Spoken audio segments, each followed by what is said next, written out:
Muy buenas, estamos hoy aquí de nuevo con Dante Urbina, que con solo 26 años es docente universitario, incluso a nivel de maestría, ¿verdad?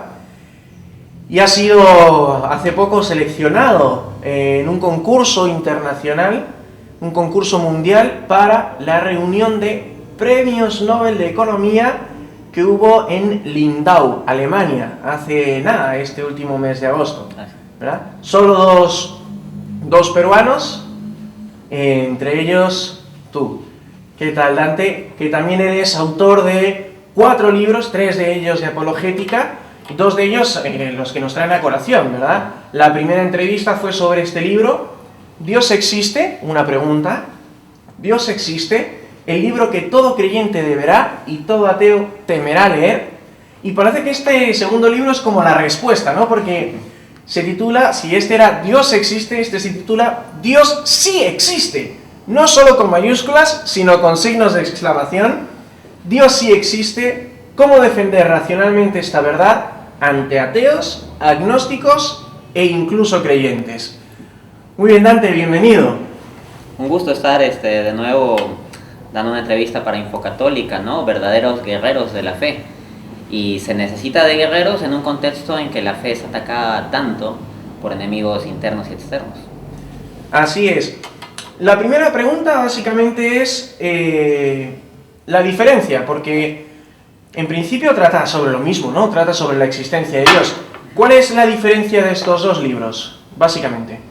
Bien, ambos libros son de teísmo filosófico, es decir, se ocupan de la cuestión de si existe Dios sin entrar a particularizaciones religiosas, sino simplemente se da una definición general de Dios, Dios como el ser subsistente, aquel que existe plenamente por sí mismo sin necesidad de otro para existir. A partir de esa definición filosófica de Dios, por ejemplo, en el libro Dios existe, el que está como pregunta, sobre el que se me hizo la entrevista anterior, se demuestra cómo a partir de esa definición se pueden no suponer, sino deducir los atributos que el teísmo clásico atribuye a Dios: omnipotente, omnisciente, inmutable, perfecto, etcétera, etcétera, ¿no? Entonces, ambos libros van a establecer racionalmente el teísmo filosófico. Se dan demostraciones racionales de que existe un ser subsistente con esas características. Pero el enfoque es distinto. En el libro Dios existe como pregunta, ¿no? Es un libro como un tratado de apologética teórica. Es un tratado en el sentido de que es un abordaje sistemático de la cuestión. Pone las bases epistemológicas del asunto, discute la metodología para demostrar la existencia de Dios, si es que la cuestión es demostrable, si luego se pasa a ver qué significa exactamente el término Dios, cómo definimos a Dios, cuáles son sus atributos, el tema del marco lógico de las falacias argumentativas. Esa es la parte metodológica, la parte 1 de ese libro. La parte 2 ya va propiamente a los argumentos para demostrar la existencia de Dios. Sobre eso ya me explayé en la entrevista anterior, que son las 5 vías de Santo Tomás de Aquino, refinadas filosóficamente y actualizadas con ilustraciones científicas, pues de acuerdo a los últimos descubrimientos de la física, de la biología, etcétera, etcétera. Y la tercera parte va a aquello que decía pues Aristóteles: no solo basta con demostrar la verdad, sino hay que demostrar también la causa de la falsedad. Entonces, así como en la parte 2 se construyen los argumentos a favor de la existencia de Dios y a su vez se refutan las objeciones contra los mismos, en la parte 3 lo que se hace es refutar los argumentos que se han esgrimido para intentar demostrar que Dios no existe.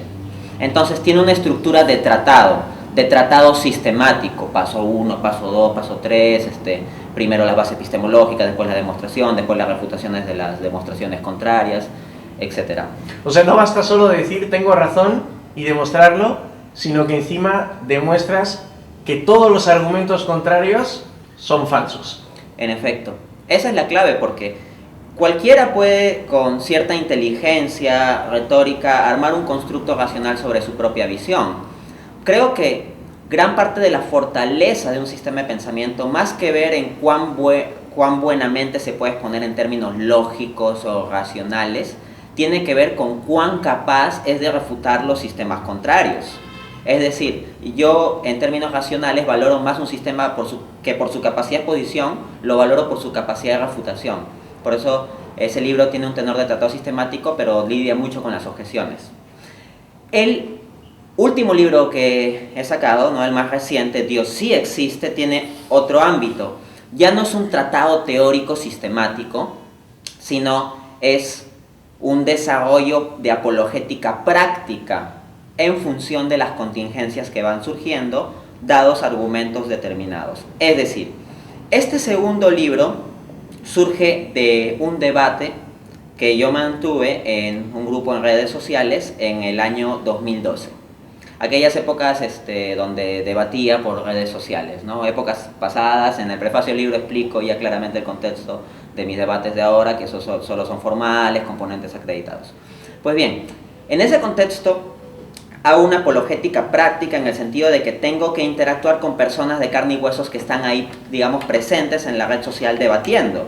Una cosa es, por ejemplo, en mi libro Dios existe como pregunta, cito a Stephen Hawking, o cito a Richard Dawkins, o cito a Graham Oppy, sus libros, y paso a refutarlos.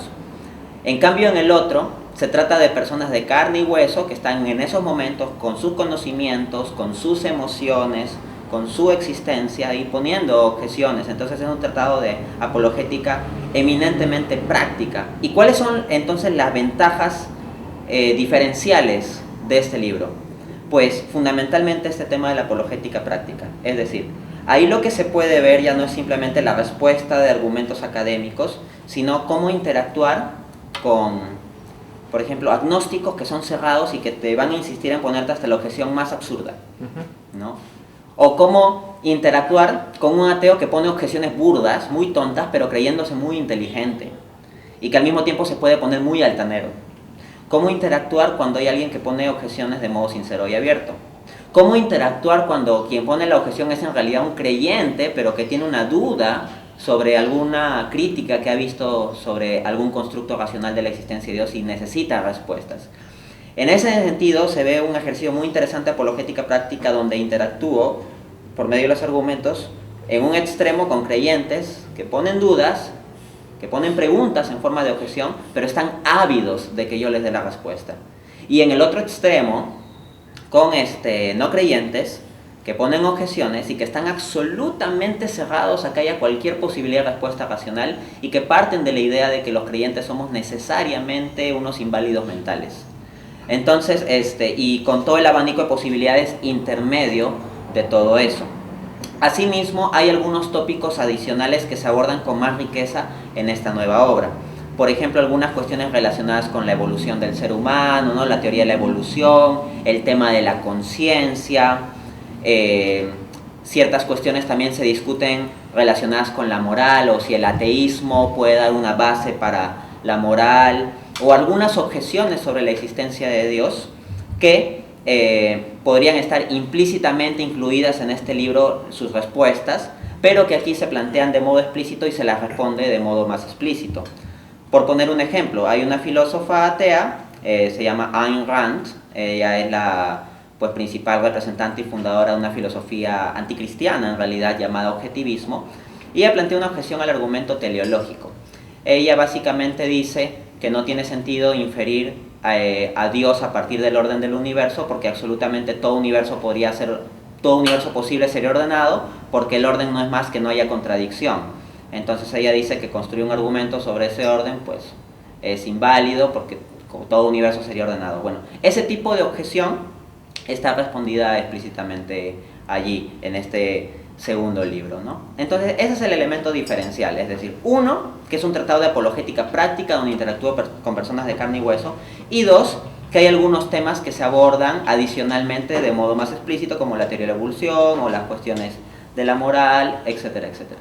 Básicamente, esto sería más teórico y esto más práctico, es decir, si lo que quiero es salir mejor parado de las sobremesas con el cuñado ateo, quizá este me es más práctico, ¿no? Exacto. Perfecto. Ahora, lo que sí he de decir es que si lees primero el tratado teórico y luego el del ejercicio práctico, donde se pueden ver un poco las técnicas y cómo uno lo aplica, no solo sales parado en una conversación de sobremesa contra el cuñado ateo, probablemente lo dejarías inválido de la golpiza intelectual que le podrías dar. Interesantísimo, genial. No solo bien parado, sino al otro lo dejas en el piso.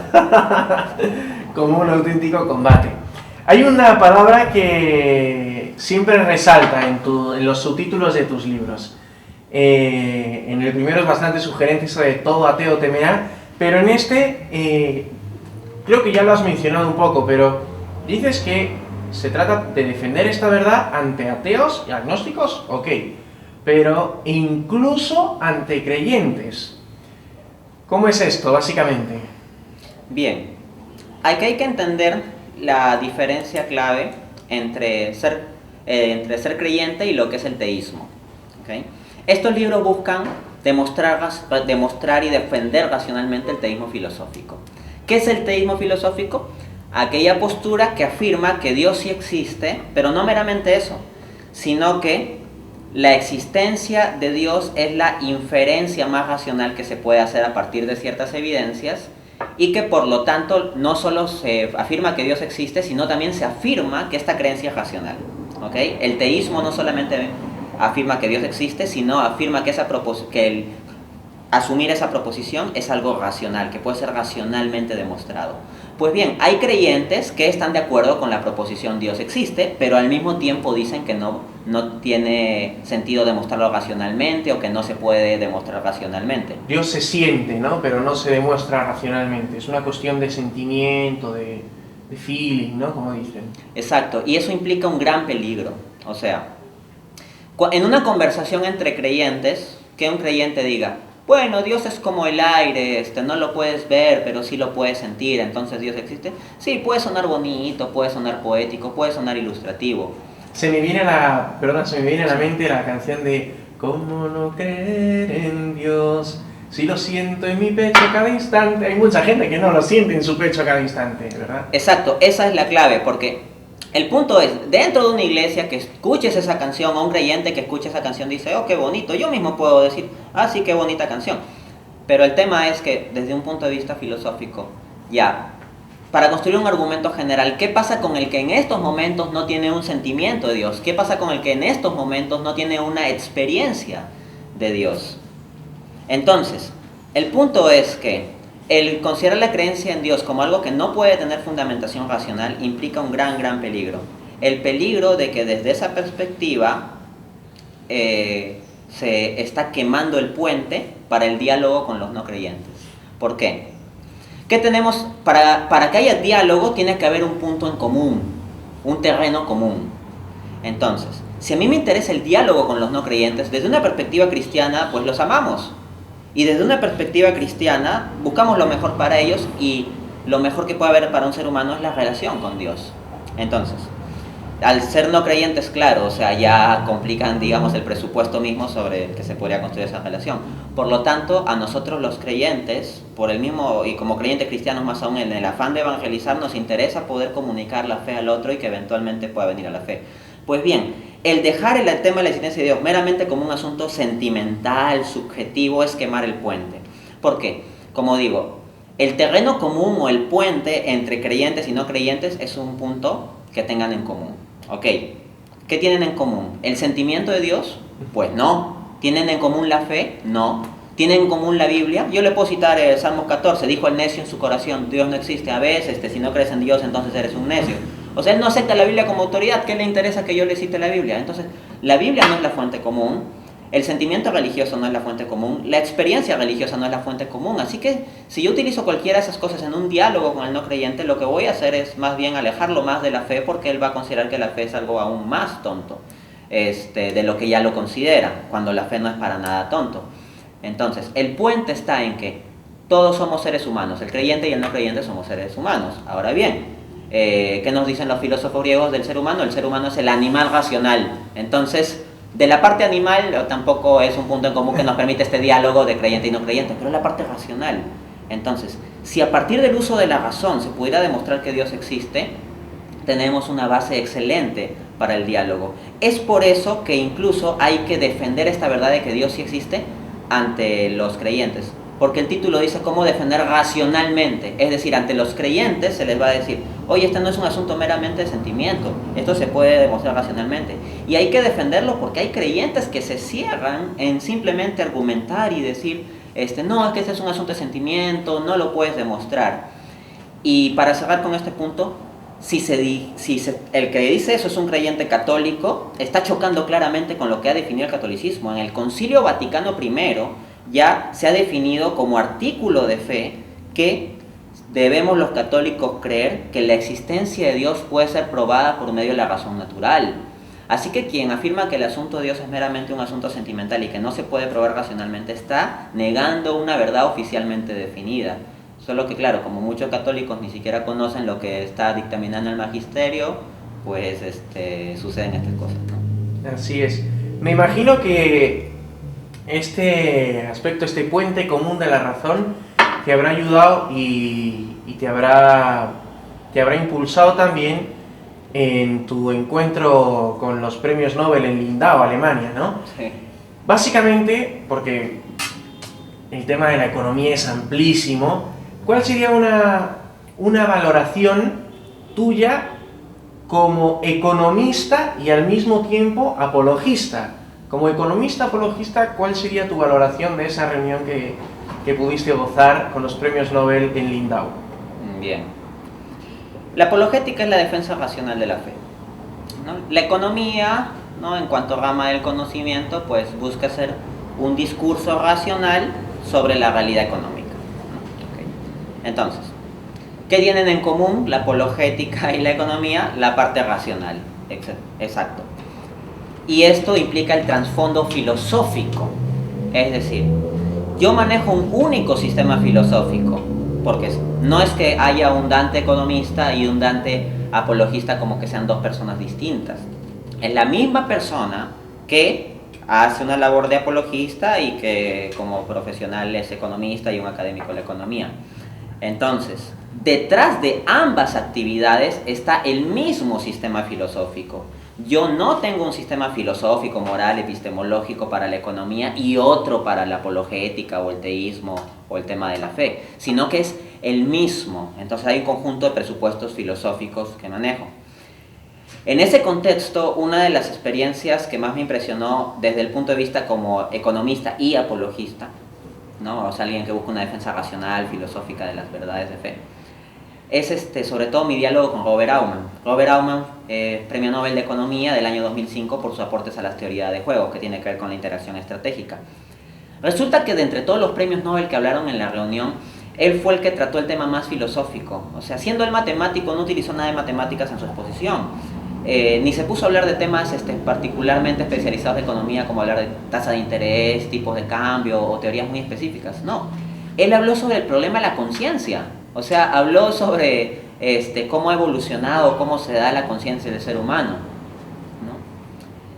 Y de hecho, cuando discuten la explicación de la conciencia, hay una diapositiva muy interesante en mi página web www.danteaurbina.com. Está la foto de esa diapositiva cuando la está exponiendo sobre esta cuestión de la explicación de la conciencia. Él pone, no tenemos absolutamente ninguna idea, ¿no?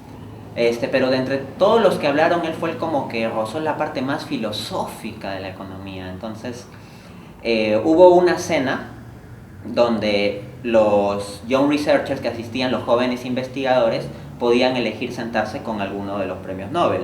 Entonces yo dije, él ha dado la conferencia más filosófica, yo estoy muy interesado en los aspectos filosóficos de la economía y los aspectos filosóficos en general, me voy a sentar allá. Entonces fui ahí y en el diálogo con él, la primera pregunta que le hice es, profesor Aumann, ¿cuál piensa usted que es la relación entre economía y filosofía? Porque era el Nobel que había tratado lo más filosófico. Pues bien, me sorprendió muchísimo que él me diga explícitamente que no le gusta la filosofía, que no le parece muy útil. Y ahí tengo la transcripción exacta del diálogo en mi página web, ahí cualquiera lo puede ver y también está el audio en inglés. Pero lo que más me impresionó de lo que me dijo y lo que más revelador me parece es que en una parte él dice, yo en realidad nunca entendí la filosofía. Entonces dice, la filosofía es confusa, la filosofía es vaga, entonces desdeña la filosofía, al mismo tiempo dice que no la llegó a entender realmente. El punto es, ¿cómo desdeñas algo que no has llegado a entender realmente? Y luego de eso yo le pregunto sobre un tema de base antropológica, que es la cuestión del determinismo y el libre albedrío. ¿Y por qué le pregunto esto? Porque como él habló del tema de la conciencia, uno de los debates transversales, no meramente en filosofía, sino por ejemplo en neurociencias, sobre la cuestión de la conciencia, es el debate determinismo versus libre albedrío, es decir, si estamos físico-químicamente determinados a actuar como actuamos, o si hay alguna instancia de libre albedrío que nos permite pues actuar más allá de las meras determinaciones físicas, químicas, biológicas, sociales, etc. Y él no me dio una respuesta clara sobre el tema de la relación entre libre albedrío y determinismo. En realidad decía que no estaba muy seguro sobre el tema, no está muy seguro en qué medida tenemos libre albedrío, pero confío en que se dará una explicación natural de estas cosas, o que la ciencia dará una explicación de estas cosas. No lo ha hecho ahora, pero lo hará en el futuro. Entonces, ahí veo como unos ciertos presupuestos naturalistas, porque él también dice que la explicación no sería sobrenatural. El punto es, ¿cómo sabe que la explicación no podría ser sobrenatural? Para abordar una explicación sobrenatural no se puede hacer desde el punto de vista de las ciencias naturales. Las ciencias sociales se ocupan solo también de lo inmanente, de lo que tenemos aquí ahora, entonces sería desde un punto de vista filosófico. Pero él mismo ya había respondido en la pregunta anterior que él no entendía bien la filosofía y desdeñaba la filosofía. Entonces me encuentro con que termina desdeñando también la posibilidad de una explicación sobrenatural de la conciencia, es decir, como el espíritu o Dios, al mismo tiempo que desdeña la filosofía, es decir, aquella instancia con la que se podía explicar racionalmente que los seres humanos tengamos conciencia. Entonces yo me pregunto lo siguiente, ¿qué tipo de teoría económica se termina construyendo cuando tenemos una visión materialista del hombre en que simplemente desdeñamos la posibilidad de una trascendencia espiritual del ser humano? Me parece que reconocer desde un punto de vista filosófico y de antropología filosófica específicamente que el ser humano tiene espíritu, tiene muchas implicancias para el tipo de organización económica que podemos y debemos construir. Una visión materialista no solo tiene consecuencias teóricas, sino tiene consecuencias prácticas de la forma en que organizamos la economía. Wow. Volviendo al libro, porque la entrevista es para el libro, ¿verdad? Nos podríamos enredar mucho con 20.000 temas. El libro Dios sí existe, cómo defender racionalmente esta verdad ante ateos, agnósticos e incluso creyentes. ¿Nos podrías dar, antes mencionabas enemigos internos y externos, nos podrías dar 3 tips para el debate del día a día de estas contingencias ante confrontaciones internas y externas? Sí. En primer lugar hay que entender que acá estamos hablando de un debate apologético, ¿no?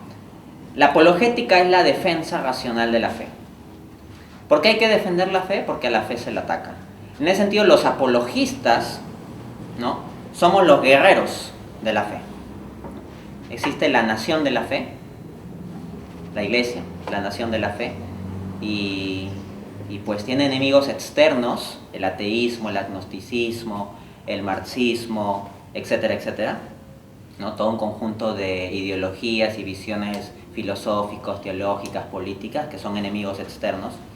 Pero también es cierto que hay los enemigos internos, que pueden ser pues desde el cuñado que es católico, o el compañero de trabajo que es creyente también, o incluso dentro del contexto mismo de la iglesia pueden ser personas de la jerarquía, perfectamente. De hecho, no solo es posible, sino que puede suceder, no solo puede suceder, sino que sucede. En ese contexto, los laicos tienen una labor importante en defender la fe y aclarar la fe. Se necesita defensa porque hay ataque. Entonces, ¿cuáles son las claves para defender la fe?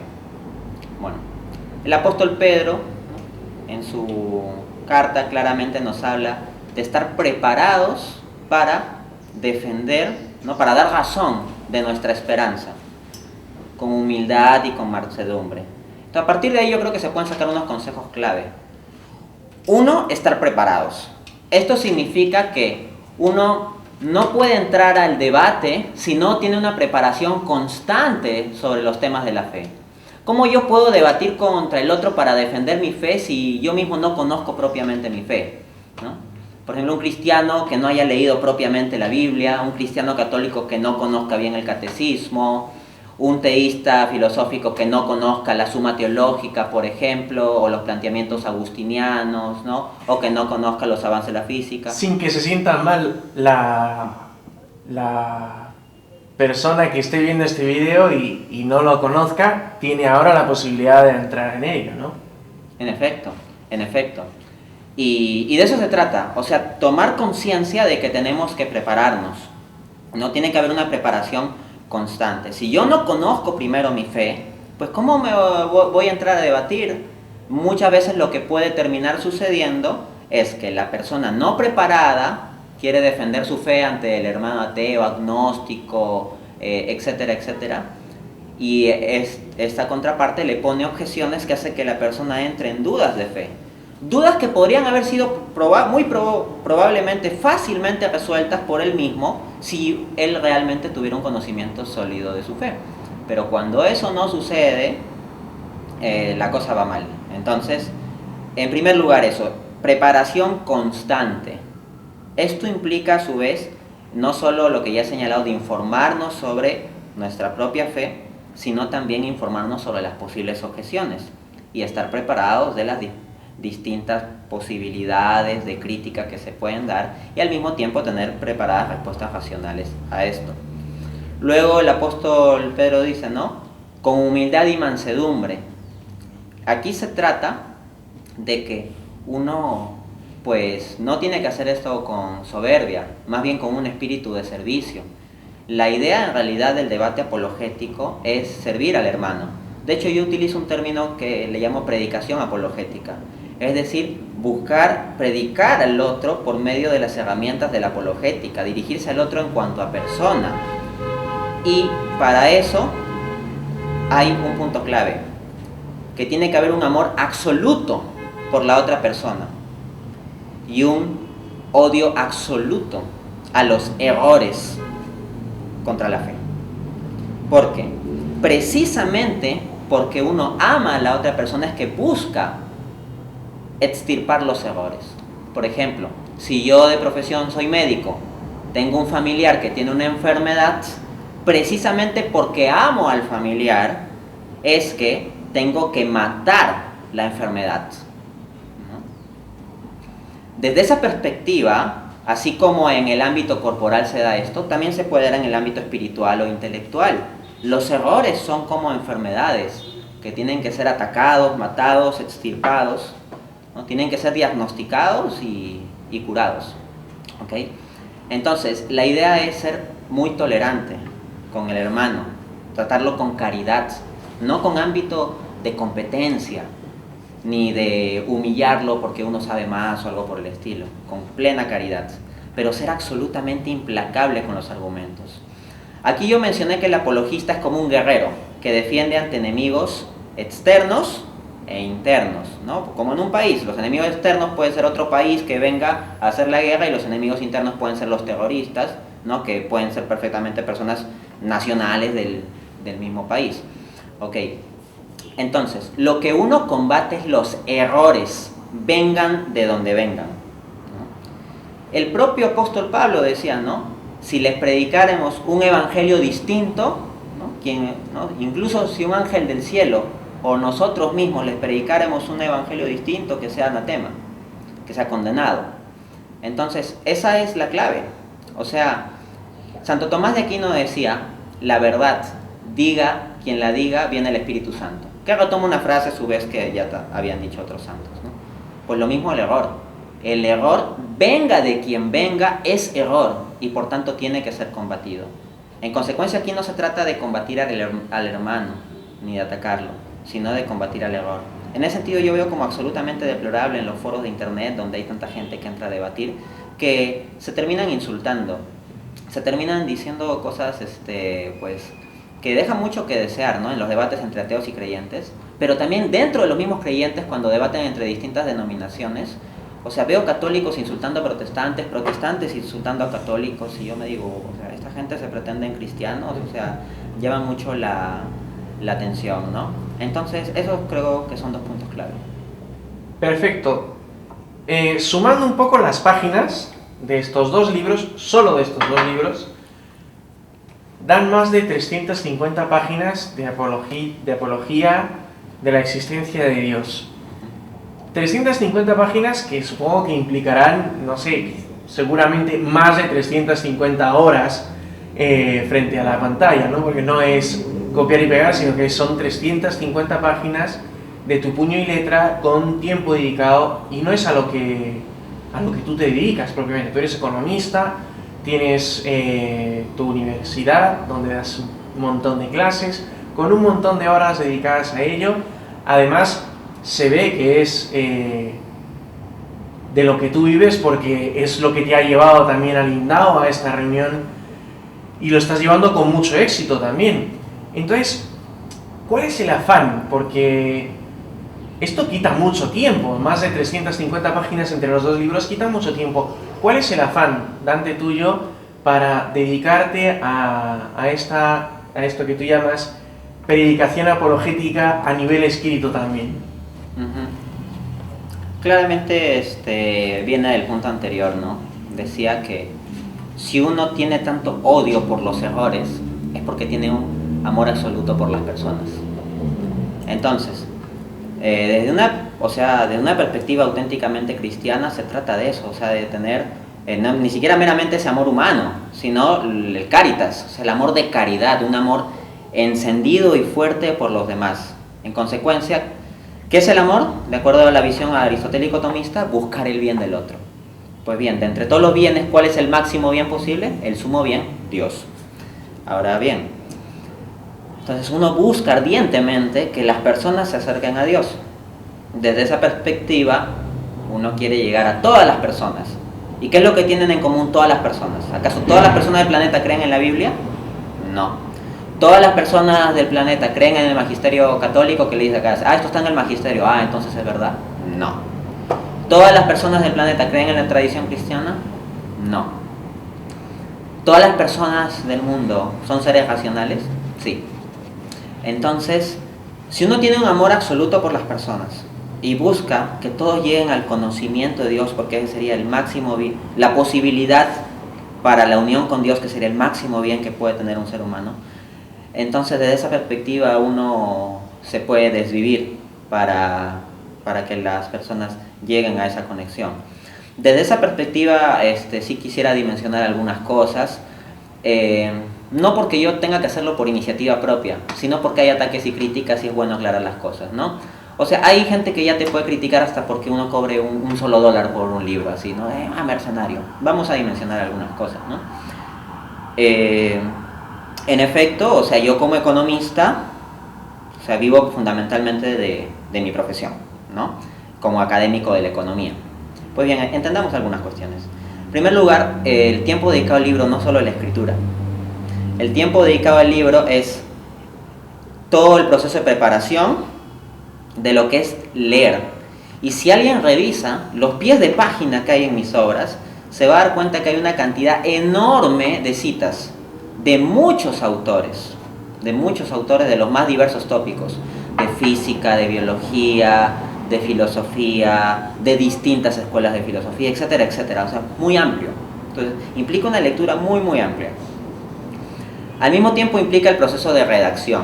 El proceso de redacción implica luego la corrección, la revisión, el proceso de publicación, el proceso de gestión una vez que sale la obra, etcétera, etcétera, ¿no? Y en ese contexto también hay que considerar, aparte de todo ese tiempo, pues que tengo otras actividades, entonces mi tiempo me es bastante limitado. Yo pues al presente he dictado muchas materias como profesor universitario, he llegado a estar dictando en 3 universidades, inclusive a nivel de maestría. He estado dictando en ocasiones a 11 salones distintos, 6 cursos distintos a 11 salones, toneladas de exámenes para corregir. Claro, pero los ateos del internet asumen que si yo no me meto a debatir con ellos es porque soy un cobarde o porque no tengo capacidad de responderles. No, es que yo tengo tiempo muy limitado, entonces tengo que administrar mi tiempo, entonces tengo que tener criterios de que no voy a ponerme a discutir en esos foros tontos, más aún cuando los argumentos suelen ser muy burdos. Entonces, volviendo a esto, lo que digo es que sí, implica un esfuerzo, ¿no? Desde esa perspectiva hay también que mencionar que en el caso de mi demás actividad, o sea, es gratis. O sea, las conferencias que doy, las entrevistas, las respuestas a consultas, los artículos de difusión, me consumen muchísimo tiempo, pero eso es gratis, ¿no? Pero si uno cobra, aunque sea $1 ya por un libro, se hace un escándalo, ¿no? Entonces, en primer lugar eso, o sea, esto no es por un afán económico. Si hiciéramos un análisis de costo-beneficio de todo ese tiempo que gasto en entrevistas, debates, conferencias, lecturas, respuestas a consultas, etc., y si hiciera la valoración de lo que los economistas llamamos costo de oportunidad en términos de los ingresos potenciales que pudiera tener si ese tiempo lo dedicara a otra cosa distinta, se va a ver que el análisis costo-beneficio es, o sea, muy en déficit. Pero un economista sabe bien que no solo existen los valores monetarios. O sea, el dinero no es la única forma de valor, el valor es un concepto más amplio. Desde la misma teoría económica se considera que el valor tiene una sección más amplia. Entonces, la máxima valoración es pues, el amor a Dios y a los hermanos desde una perspectiva cristiana. Y como digo, si uno tiene que desvivirse y gastar su tiempo y sus ojos y su esfuerzo por lograr que aunque sea una sola persona pueda convertirse, vale la pena. Recuerdo que San Luis María Montfort, quien es mi santo favorito, decía que la unión entre un alma y Dios es un bien infinito. Y si alguien ayuda a que se dé esa unión, entonces hace un bien infinito. Por lo tanto, absolutamente todo el gasto pues, de esfuerzo, de tiempo y de dinero también en términos del costo de oportunidad, vale perfectamente la pena si se logra que una sola persona pueda tener la oportunidad de acercarse a Dios a partir de esto. Y felizmente se viene logrando con varias personas. Así que un bien infinito vale, sin dudas, vale las penas infinitas que haya que correr con tal de lograr ese bien infinito. Qué hermoso. Bien, Dante, quería preguntarte, porque en la anterior entrevista mencionaste una especie de trilogía, ¿verdad? Y el primer libro sería como la primera parte. Dios existe, y ese era el primer libro. El segundo libro iba a tratar no solo ya de la existencia de Dios, sino de que ese Dios es Jesucristo. Y el tercer libro, de que ese Jesucristo es el Jesucristo de la Iglesia Católica. Pero este segundo libro realmente es como un 1.5, creo, ¿no? Porque seguimos en la existencia de Dios. ¿Cuánto falta para llegar al 2, al Dios Jesús? Sí, buena pregunta, porque sí, la verdad es que me la formulan bastante y con cierta frecuencia vengo recibiendo en mi página, en la parte de comentarios o por mensaje privado, cuando sale tu otro libro o si ya lo publicaste, este libro de la religión verdadera, ¿no? Entonces eso, los tres niveles, ¿no? El nivel 1, teísmo filosófico en general. Nivel 2, ya, Dios existe, se ha demostrado que en general Dios existe, pero este Dios se ha revelado por medio alguna de las religiones del mundo, ¿no? Y ahí ese segundo libro se encarga de probar que el cristianismo es la religión verdadera, es decir, que este Dios filosóficamente demostrado en el primer libro se ha revelado específicamente en la persona de Jesucristo. Y así como en el primer libro, y también en este, no solo hago la construcción de los argumentos a favor de la existencia de Dios, sino que refuto los errores contrarios del ateísmo, pues bien, en el otro libro hago toda una argumentación racional para demostrar que el cristianismo es verdad. No presupongo que el cristianismo es verdad en la metodología del libro. No le pido al lector presuponga que lo que dice la Biblia es cierta o voy a probar, el cristianismo es verdad porque en la Biblia dice que es verdad. No. Sería una petición de principio, ¿no? Exacto, o sea, eso no procede. Entonces, lo que hago es una demostración racional de que el cristianismo es verdad en la parte 2 del libro. La parte 1 va a ser las cuestiones generales, ¿no? La parte 2, la demostración, las 4 vías para demostrar que el cristianismo es la religión verdadera. Voy como construyendo una pirámide, 5 vías, después 4 vías, después vendrán en el tercero 3 vías. Las 4 vías para demostrar que el cristianismo es la religión verdadera. Y la parte 3 de ese libro es la refutación de las principales religiones no cristianas. Te voy a hacer un análisis crítico del judaísmo en aquellos puntos que discrepa el cristianismo, básicamente en el rechazo de Jesús como Mesías y Dios. Análisis crítico del Islam, análisis crítico del hinduismo y análisis crítico del budismo, que son las principales religiones del mundo. ¿Cuánto falta para este libro? Bien, el plan es que pues ya esté publicado, ¿no? En el próximo año, más o menos en la segunda mitad o cerca de los finales del próximo año 2018. Genial, lo esperaremos impacientes. Bueno, ya lo esperamos impacientes. Hay otra pregunta que también supongo que será muy común,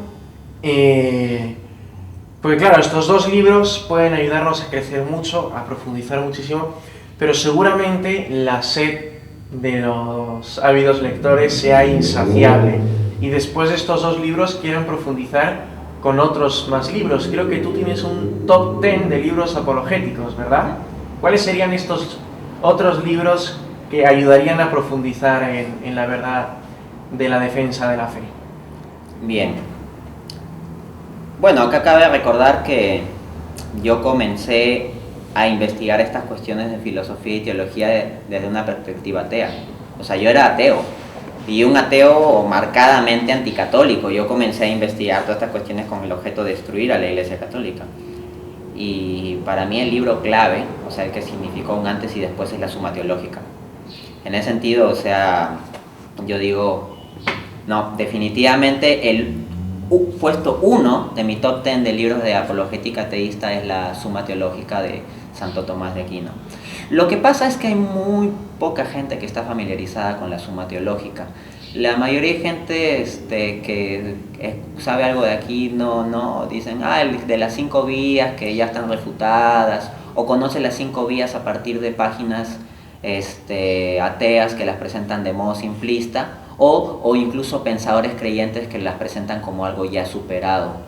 Desde esa perspectiva, digamos que el apologista actual más famoso, más conocido en habla inglesa, que es William Lane Craig, un apologista protestante que es especialmente famoso por sus debates sobre la existencia de Dios. Él de hecho ha expresado críticas sobre la filosofía de Tomás de Aquino, y en su libro famosísimo Fe Razonable hace un recuento de ciertos argumentos y pone por ahí los argumentos de Tomás de Aquino, pero básicamente como algo histórico que pues luego ha sido superado. Bien, desde la perspectiva de este pensador William Lane Craig, pues los argumentos de Aquino son como algo básicamente ya superado, ¿no? No en el sentido de falsos, pero sí en el sentido de que los argumentos que él maneja actualmente serían mejores. Yo recientemente he publicado un video en mi canal de YouTube que se titula El argumento cosmológico tomista, y más bien yo argumento lo contrario. O sea, si él critica a Aquino, o si él desdeña un tanto a Aquino, como ha hecho, por ejemplo, en la respuesta a una pregunta en el debate que tuvo contra Sean Carroll en 2014, si él desdeña un tanto a Tomás de Aquino como filósofo cristiano protestante, yo le devuelvo el favor, o sea, como pues, ¿no?, un autor cristiano de perspectiva filosófica tomista, y más bien, o sea, lo que encuentro es que la perspectiva filosófica de Tomás de Aquino, cuando se la entiende bien, cuando se lee a Aquino directamente, no a través de caricaturizaciones, cuando se profundiza en el contexto de su lenguaje, lo que planteo es que son argumentos muchísimo más profundos. Los argumentos que tiene el apologista cristiano de habla inglesa más conocido actualmente son muy buenos, me parece excelente y admirable el trabajo de William Lane Craig. Sin embargo, he de decir sinceramente que el trabajo de William Lane Craig, o sea, en sí mismo me parece muy profundo, pero comparado con el de Aquino me parece superficial, y lo digo así directamente, me parece superficial si lo comparamos con el de Aquino. Entonces, en primer lugar, recomendar mucho la Suma Teológica, pero claro, para entender la Suma Teológica pues hay que leer un poco de filosofía aristotélica, o sea, hay que armar un poco más, no, tampoco es un libro muy sencillo de digerir. Asimismo, las Confesiones de San Agustín, me parece que tiene unas reflexiones extraordinarias, el libro sobre la Trinidad de San Agustín. O sea, hay muchos que están muy apasionados por la apologética, que están bastante familiarizados con los argumentos de este filósofo William Lane Craig, pero resulta que no han leído a Tomás de Aquino, no han leído la Suma Teológica, no han leído directamente a Agustín. Entonces, ¿cómo pueden saber qué es mejor? ¿Simplemente porque es más actual? No necesariamente. O sea, los primeros cristianos, se dice, los primeros cristianos, lo más auténtico, etc. Entonces, si eso es así respecto de el cristianismo, ¿por qué no podemos decir lo mismo respecto de la filosofía? O sea, necesariamente lo más nuevo es mejor. Me encuentro con que no. Asimismo, sí hay un libro del que recomiendo, el que ya mencioné, Fe Razonable, porque muestra muchas cuestiones científicas actuales que pueden complementar y reforzar la exposición de los argumentos tomistas, que es lo que yo defiendo. Me gusta también mucho el libro Ortodoxia de Gilbert K. Chesterton. Me encanta el abordaje que hace sobre el problema del mal C.S. Lewis en su libro El problema del dolor, y así entre otras obras que están mencionadas en el top 10 de libros de apologética ateísta, publicado en Infocatólica. Sí, creo, justo tienes en la Universidad de Piura una ponencia sobre el tema del dolor, sobre el tema del sufrimiento. Sí. Porfa, ¿nos podrías hacer una breve síntesis del asunto? Es espectacular. Sí, bueno, haría una síntesis del esquema de la exposición más que del contenido, porque el contenido sí es bastante amplio, porque es un tema que requiere tratarse de modo denso, porque el tema mismo tiene mucha carga. Bien, el esquema básicamente sería el siguiente. Punto 1, distinguir, o como introducción, distinguir el problema intelectual del problema emocional del mal. O sea, la objeción más común sobre la existencia de Dios, que afecta incluso a creyentes, es ¿cómo puede existir un Dios bueno y al mismo tiempo existir el mal y el sufrimiento? Cuando la gente ve la maldad en el mundo, pasa una experiencia de sufrimiento, dice, Dios, ¿por qué permites esto? O dicen, ¿cómo puede existir un Dios que permita algo así? Entonces, es una objeción que es muy común entre las personas. No necesitan mayor sofisticación filosófica para plantear, por ejemplo, la paradoja de la omnipotencia se requiere haber leído un poquito. Pero para plantear el problema del mal, hasta la persona más sencilla puede preguntarse, Dios, ¿cómo puedes permitir esto? O puede preguntarle a alguien, ¿cómo un Dios bueno puede permitir esto? Ese es el problema del mal. Pero lo que digo es, primero, hay que distinguir el problema intelectual del problema emocional del mal. El problema intelectual del mal es si es racionalmente incompatible o es irrazonable pensar que puede existir Dios, un Dios omnisciente, omnipotente y omnibenevolente, es decir, totalmente bueno, y al mismo tiempo exista en el mundo el mal y el sufrimiento. Ese es el problema intelectual, es decir, si estas dos cosas son necesariamente incompatibles. Si son necesariamente incompatibles, entonces no puede existir Dios y el mal y tenemos que decantarnos por una de las dos, entonces se vuelve un argumento ateo, ¿no? Que lo abordo extensivamente en mi libro y también en la conferencia. En cambio, el problema emocional del mal ya tiene que ver con los sentimientos de la persona. El enfoque de mi conferencia es dar una respuesta sólida al problema intelectual del mal, es decir, demostrar que no hay una incompatibilidad intrínseca y necesaria entre la existencia de un Dios bueno y la existencia de mal y sufrimiento en el mundo. A este respecto trabajo a 3 niveles, porque cuando decimos la palabra mal hay cierta ambigüedad. Por ejemplo, se habla del mal como las fuerzas del mal, o sea, como una entidad ontológica, algo así, ¿no? También se habla del mal como el mal moral, o sea, por ejemplo, ese es un hombre malvado, nos referimos a que moralmente es deplorable, ¿no? Pero cuando alguien dice, oh, me siento mal, si le duele la muela, se refiere al dolor. Entonces hay distintas formas en que hablamos del problema del mal. Por lo tanto, para hacer un abordaje riguroso hay que distinguir. El primero es el mal ontológico, o sea, la pregunta de si el mal existe como algo en sí mismo. Ahí básicamente el problema sería, si el mal existe como algo en sí mismo, entonces o es eterno o ha sido creado. Si es eterno, entonces es pues como un Dios paralelo, y si ha sido creado, ¿cómo puede haber sido creado por un Dios bueno? Entonces, ahí doy una respuesta de este problema del mal ontológico, si es que el mal existe en sí mismo. La segunda cuestión del mal moral, o sea, si existe un Dios bueno que nos ha creado originalmente buenos, ¿cómo resulta que hay asesinatos, que hay violaciones, etcétera, etcétera? Bien, entonces se plantea desde una perspectiva moral, ética, ¿no? Es decir, el mal moral sería como lo que llamamos pecado, desde una teología cristiana.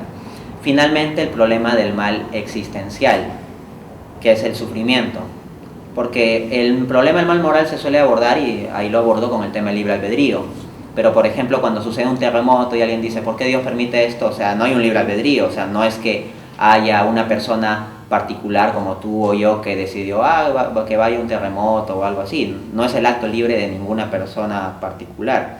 Entonces, ahí nos encontramos ante un problema pues de sufrimiento que no puede ser explicado así nomás por el libre albedrío de los agentes morales, porque ya no es el mal moral. Entonces ahí hay que hacer otro abordaje. Y esto es importante porque hay quienes pretenden refutar el problema del mal simplemente refutando el mal ontológico. No, es que quedan en pie los otros dos.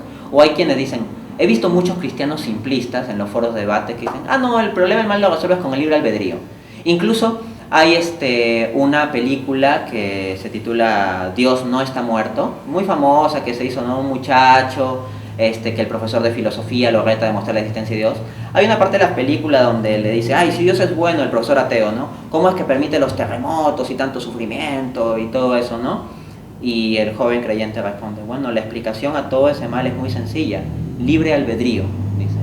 Y cree que como decirlo mágicamente libre albedrío ya resolvió el problema. No, esa es una tontería, porque la dimensión del mal al cual se relaciona cosas como los terremotos no se resuelven por libre albedrío. Si quieren, podemos apelar al libre albedrío para cuestiones como un asesinato, donde hay agentes morales libremente actuando, pero en un terremoto los agentes morales son afectados, pero no es que libremente estén actuando en la causalidad de esto.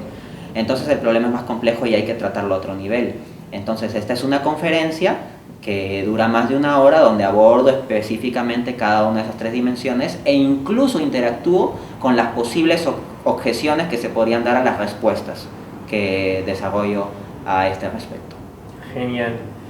Bueno, ya para terminar, tú tienes el cuarto libro, o el libro que no es de apologética, sino que es de economía. Se titula Economía para herejes. Y tú te consideras un hereje económico, ¿no? ¿Cómo es posible que seas hereje para la economía y, podríamos decir, antihereje respecto a la fe?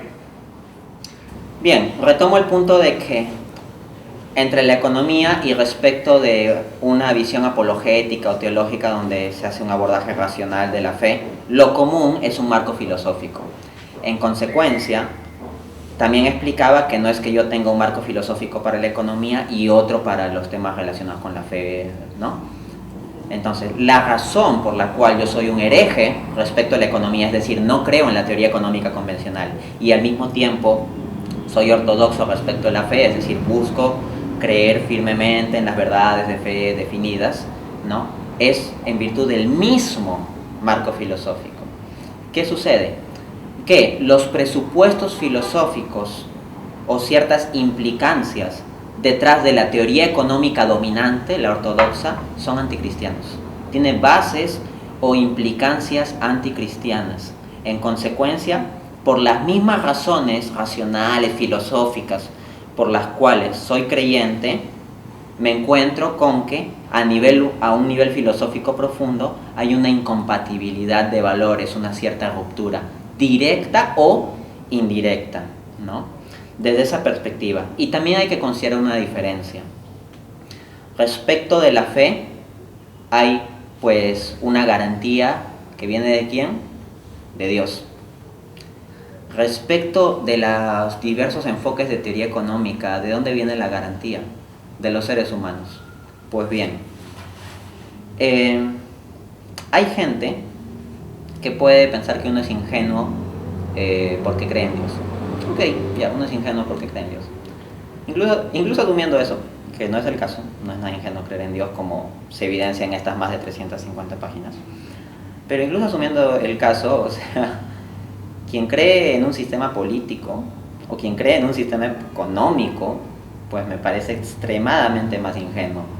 Quien vea al marxismo o el liberalismo como especies de panaceas para arreglar la civilización y construir sociedades de hombres buenos y felices, me parece absolutamente ingenuo.